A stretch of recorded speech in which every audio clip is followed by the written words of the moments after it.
네, 오늘 사사기 1장 1절부터 10절까지 말씀으로 신뢰하기 때문에 라는 제목으로 하나님 말씀 나누겠습니다. 우리가 어제까지 여호수아 강해를 했는데요. 어제 제목이 뭐였는지 혹시 기억하시나요? 마침표예요, 마침표. 그 마침표 찍으면서 여호수아 강해도 마쳤어요.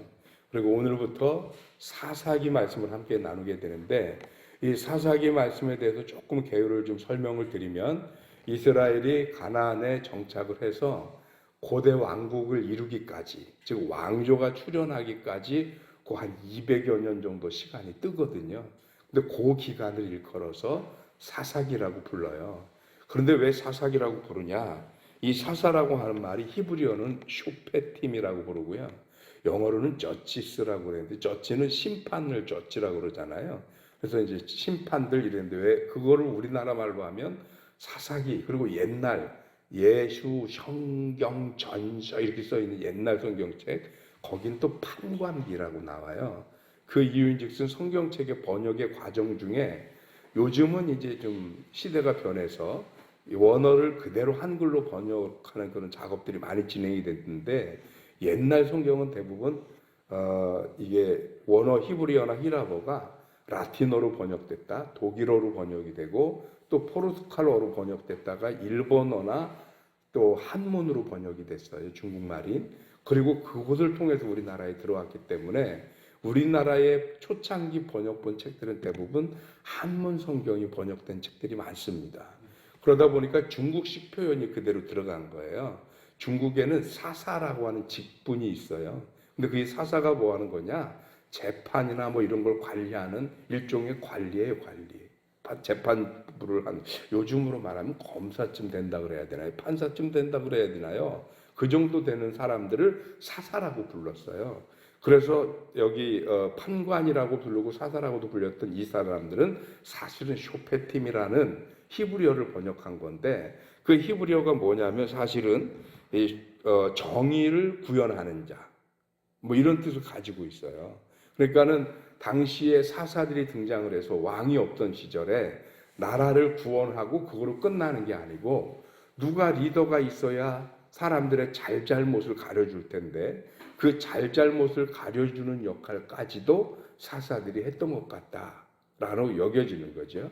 그래서 그 성경책마저도 이 쇼페팀이라고 돼 있는 이 사사기를 그냥 중국식 표현으로 사사기 또는 판관기라고 불렀다는 겁니다. 이 정도만 알고 이제 들어가면 좋을 텐데, 약 한 200년에 걸쳐서 이스라엘은 묘하게 등장하는 인물들이 몇 명이냐고 물으면 몇 명이라고 대답하면 맞을 것 같아요? 대부분 12명이에요. 사사도 12명, 제자도 12제자, 뭐 이렇잖아요. 그래서 사사도 총 12명의 사사가 등장을 하게 됩니다. 오늘부터 그 사사들에 대해서 함께 공부할 텐데, 그 사사들이 등장하기 전까지 그 막간의 역사가 오늘 우리가 읽은 1장이에요.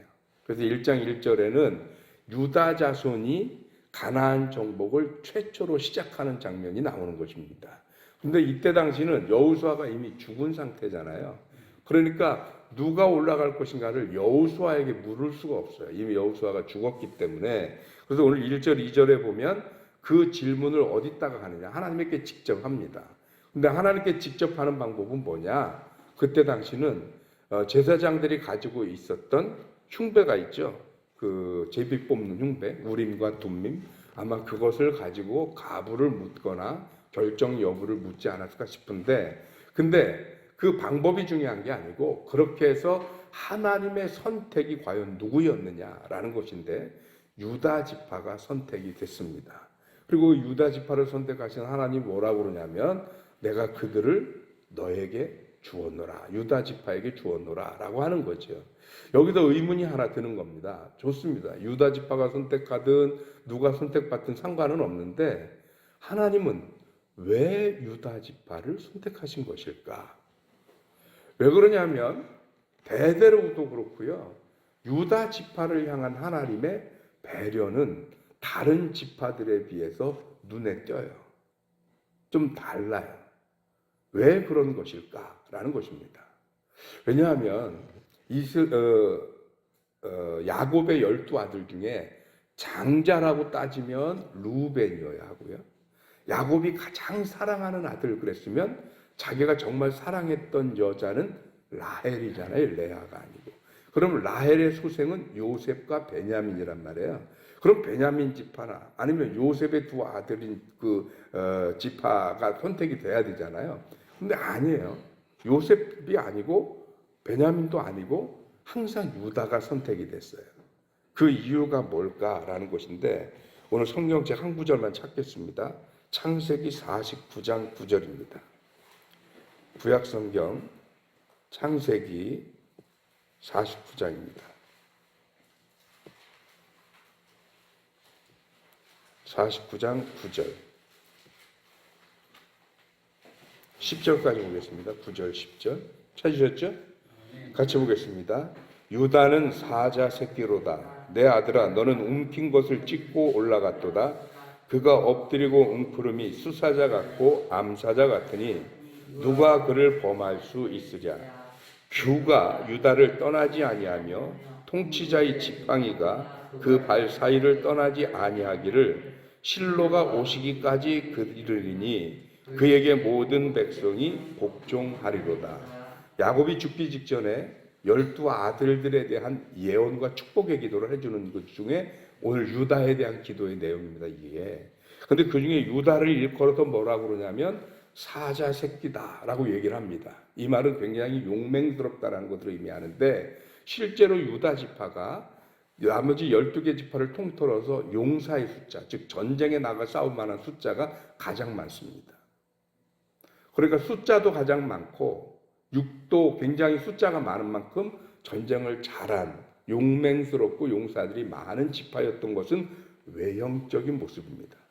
훨씬 더 중요한 건 10절입니다. 이 10절에 보면 규가 유다를 떠나지 않고 이랬는데 규는 뭐를 말하냐면 임금들이 통치할 때 들고 있는 지팡이도 아니고 막대기도 아닌 뭐 하나 들고 있는 거 있죠. 그게 규예요. 규. 홀이라고도 불러요.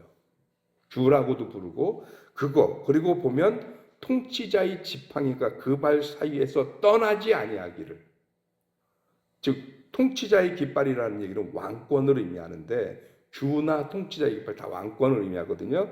그런데 실로가 오시기까지 이르리니 그렇게 얘기를 합니다. 실로라는 이 말을 원어로 하면 히브리어도 그냥 쉴로예요. 쉴로. 그런데 이 쉴로라고 하는 이 말은 이스라엘 사람들에게 안식을 주는 자, 구원자 이런 뜻을 갖습니다. 그래서 영적으로 누구로 의미해요? 예수 그리스도를 의미합니다. 그러니까 쉽게 말하면 유다의 가문이 왕의 가문을 대대로 이어가실 건데 그 왕의 가문을 언제까지 이어가느냐? 영원한 임금 되시는 예수 그리스도가 탄생할 때까지 내가 왕의 가문을 이어갈 것이다 라는 예언의 말씀입니다.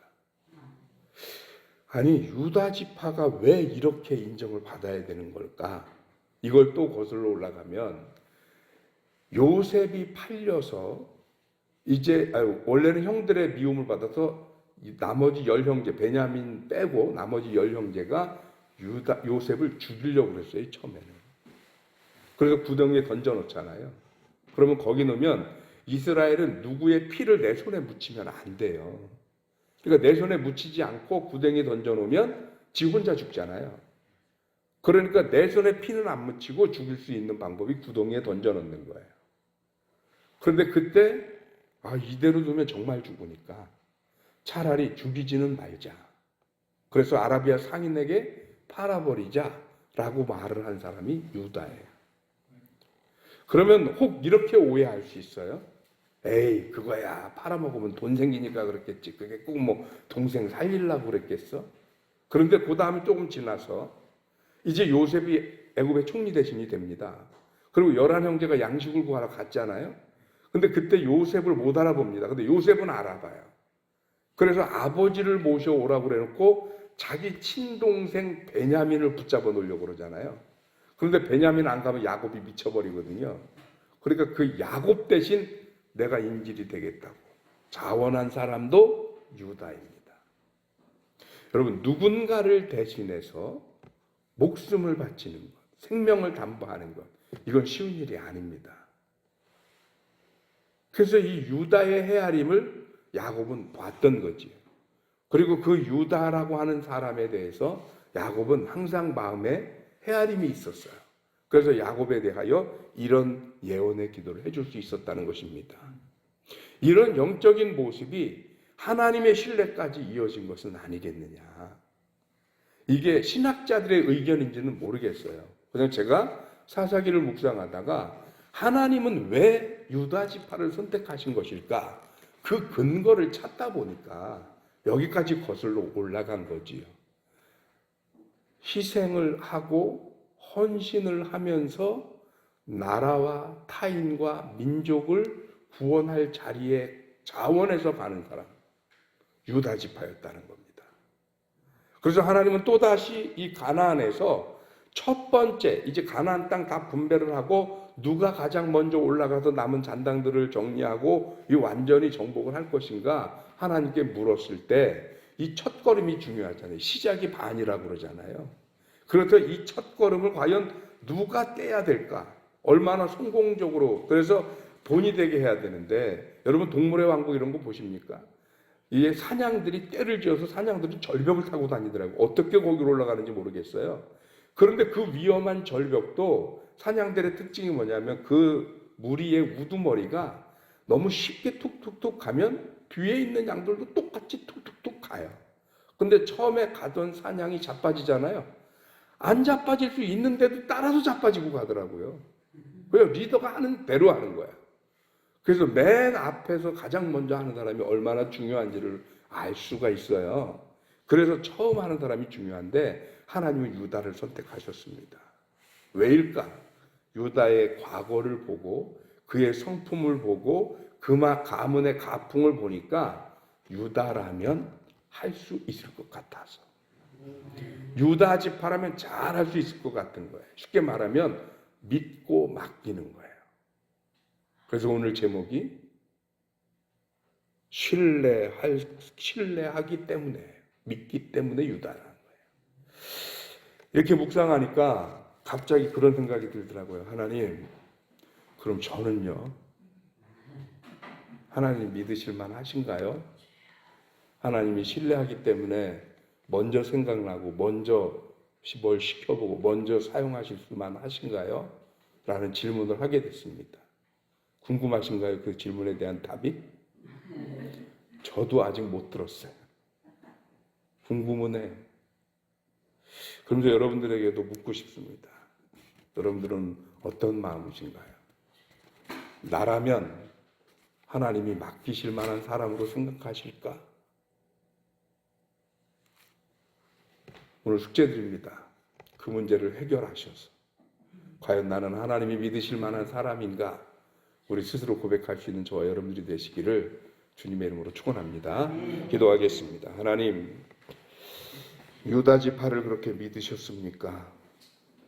야곱의 12 형제 중에 누군가를 대신해 죽음을 자원할 수 있는 사람, 그 희생과 헌신의 모습을 믿었기 때문에 유다 지파라면 이 첫 번째 정복을 목숨을 걸고라도 반드시 해낼 것이라는 신뢰가 있으셔서 그들을 선택하셨습니까?